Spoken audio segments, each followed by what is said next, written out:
like, and make sure to engage in comments.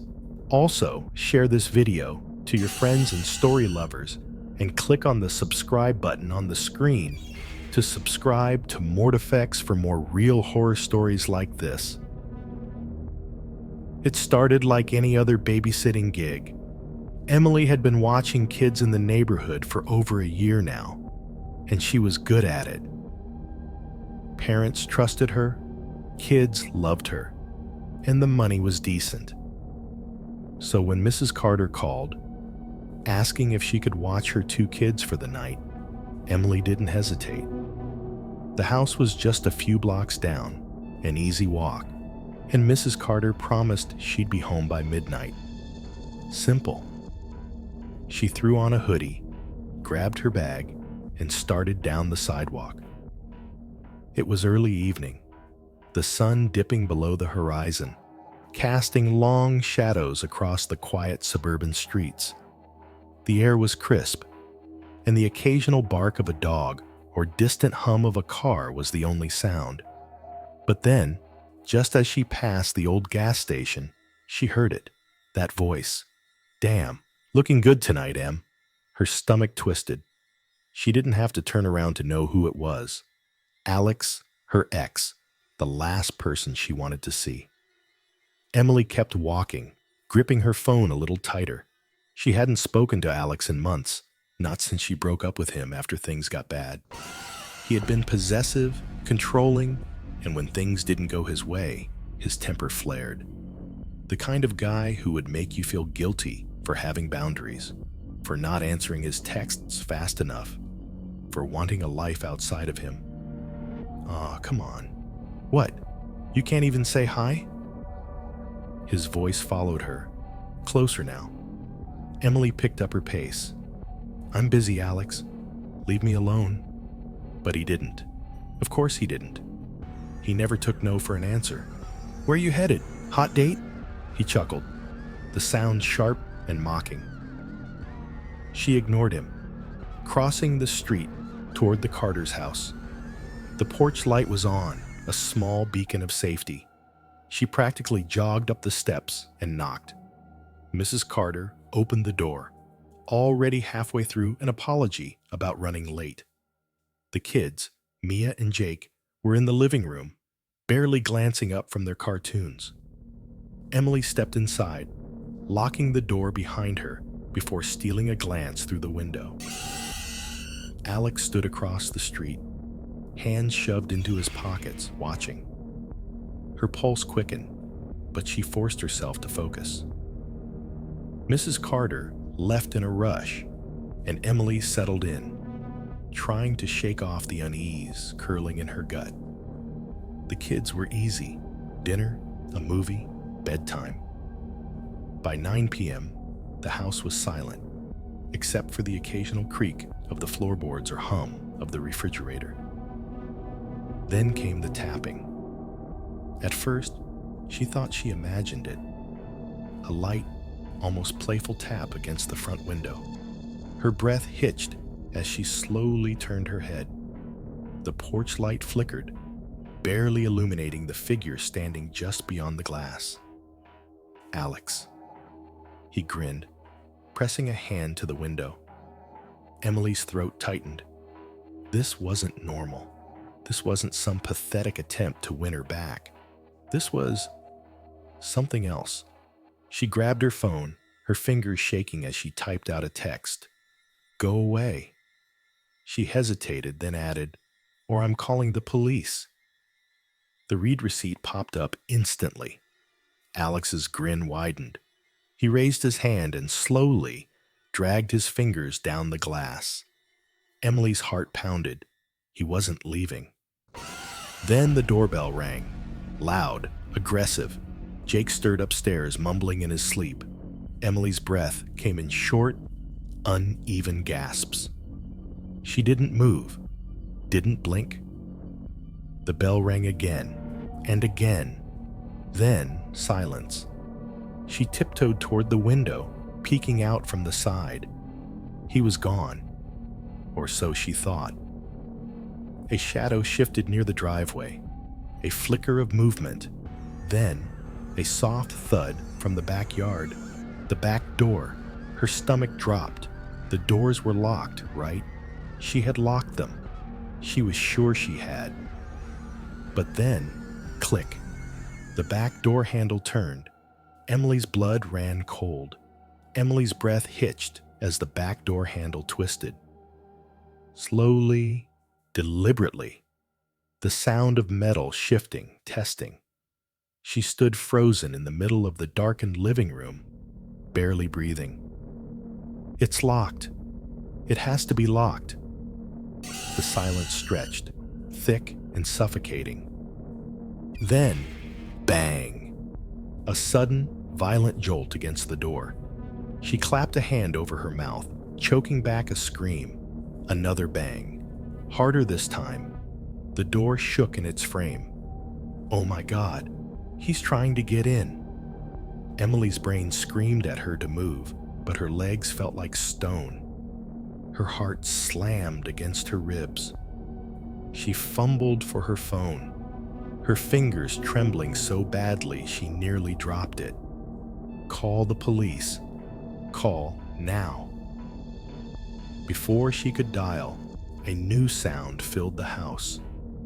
A whisper, soft, slow, right outside the kitchen window. Emily. Her stomach twisted violently. Alex's voice slithered through the night, sickly sweet and taunting. I know you're in there. I saw you. A pause. Why are you ignoring me? Tears burned at the corners of her eyes. She didn't move, didn't answer. Tap, tap, tap. Her body jerked as she heard the sound. He was knocking, no, tapping against the window. Come on, babe, let's talk. Another pause. A slow exhale. Or I can come in. Emily's fingers finally responded, hitting 911 so hard her nail bent backward. 911? What's your emergency? She barely found her voice. There's a man outside. He won't leave. He's trying to get in. The dispatcher's voice remained calm. Is your door locked? Yes. Her eyes darted toward the back. It is locked, right? A soft chuckle outside made her stomach lurch. I can hear you in there, Alex sang. Stay on the line, the dispatcher said. Officers are on their way. Emily sucked in a shuddering breath, clutching the phone to her ear as she took a slow, careful step back, then another. If she could just crash. The backyard light exploded in a shower of sparks. The darkness outside swallowed everything. Then, the sound of footsteps. Not from the yard, from inside the house, her lungs locked. The blood drained from her face. No, he's outside. He's not inside. He can't be inside. But the footsteps continued. Slow, heavy, moving down the hallway. Emily turned her head toward the stairs, her vision swimming. A shadow moved at the top. A small shadow. Mia. The little girl stood there, rubbing her eyes, half asleep. Emily? Her voice was barely above a whisper. Before Emily could respond, something moved behind her. A dark silhouette in the reflection of the glass door. He was inside. A low breath ghosted against the back of her neck. She didn't think. Didn't breathe. She grabbed Mia and bolted up the stairs, nearly tripping as she yanked the child into the bedroom and slammed the door shut. Jake was still asleep. Emily threw herself against the door, locking it just as, thud, Alex hit the door with full force. The wood rattled. Emily pressed a shaking hand over Mia's mouth, whispering frantically, "Don't make a sound." The door handle twisted violently. A chuckle, low, amused. "You're making this way harder than it needs to be, babe." Emily's entire body trembled. "The police are coming," she choked out. Silence.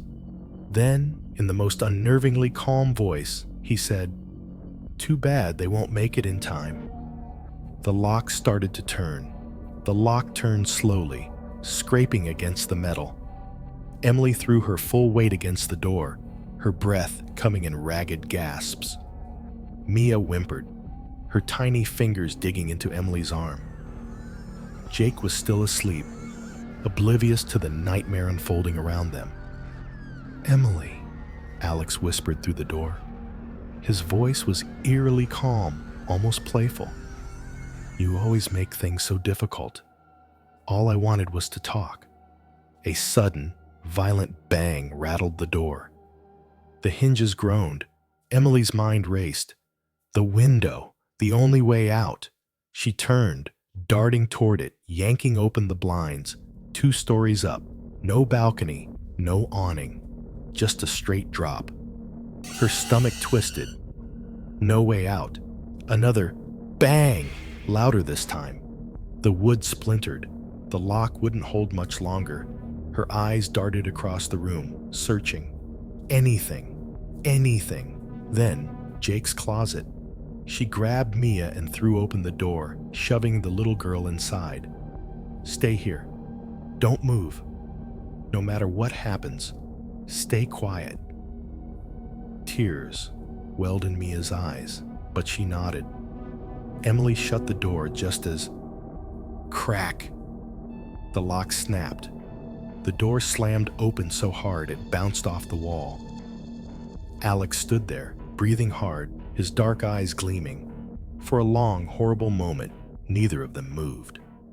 Then, he smiled. "There you are." Emily lunged for the lamp on the nightstand and swung. It shattered against his shoulder, but Alex barely flinched. His hand shot out, grabbing her by the throat. She choked, nails clawing at his grip. He pushed her back, slamming her against the wall. The room spun. "You think you can ignore me?" His grip tightened. "You think you can just..." A sudden thud interrupted him. From inside the closet, Emily's blood turned to ice. Alex's head snapped toward the sound. His eyes narrowed. "What was that?" Emily struggled, desperate to keep his attention on her. "Police! Police are coming!" she gasped. Alex ignored her. His grip loosened just enough for her to stagger free. He took a step toward the closet. "No," Emily croaked, grabbing his arm. He shoved her away like she was nothing. She hit the dresser hard, knocking over a picture frame. Glass shattered beneath her hands. Pain burned across her palm, but she barely registered it. Alex reached for the closet handle. Emily's breath stopped. Mia's tiny, terrified breath audible on the other side. Alex smirked. "Hiding things from me, huh?" His fingers curled around the knob. Then, something shifted behind him, a shadow. Moving. Fast. A sharp, metallic gleam. Before Alex could react, something slammed into his side. He stumbled, his smirk vanishing into a choked grunt. Emily's head snapped up. "Jake!" The little boy stood there, holding a knife. A kitchen knife. And it was buried in Alex's side. Alex let out a ragged breath, staggering back. His fingers trembled as they touched the handle protruding from his ribs. His dark eyes locked onto Jake, then Emily. For the first time that night, he looked genuinely shocked. The room was dead silent. Jake's tiny hands were still clenched around the knife handle, his chest rising and falling in panicked gasps. His face was pale. He was shaking. Emily launched forward, grabbing Jake, pulling him back. Mia burst out of the closet, throwing herself into Emily's arms. Alex stumbled, his hand pressing against his side, blood soaking through his shirt. He let out a wheezing chuckle. Damn. Didn't think you had it in you, kid. His knees buckled. Then he bolted. Emily barely had time to process before Alex lunged for the door. Tearing down the hallway, he was leaving, running. Emily's pulse roared in her ears. She grabbed the kids and moved. Down the stairs, out the front door. The night air hit her like a slap, but she didn't stop. She ran toward the street. Flashing red and blue lights filled the darkness. Sirens, the cops. Finally, Emily staggered forward, waving frantically. 2 officers jumped out of their cars, guns drawn. "Where is he?" one of them barked. Emily spun. The house loomed behind her, its windows glowing in the night. The front door was still wide open, but Alex, gone. The officers rushed in, clearing the house, their radios crackling with urgent voices. Emily clutched the kids, her entire body trembling. An officer approached, kneeling beside her. "You're safe now, we'll find him." But Emily barely heard him. Her eyes locked onto something down the street. Something moving. A dark silhouette. Limping. Vanishing into the trees. Alex, still alive, still watching. And before the darkness swallowed him completely, he smiled. Click on the subscribe button on the screen to subscribe to Mortifex for more real and true stories like this.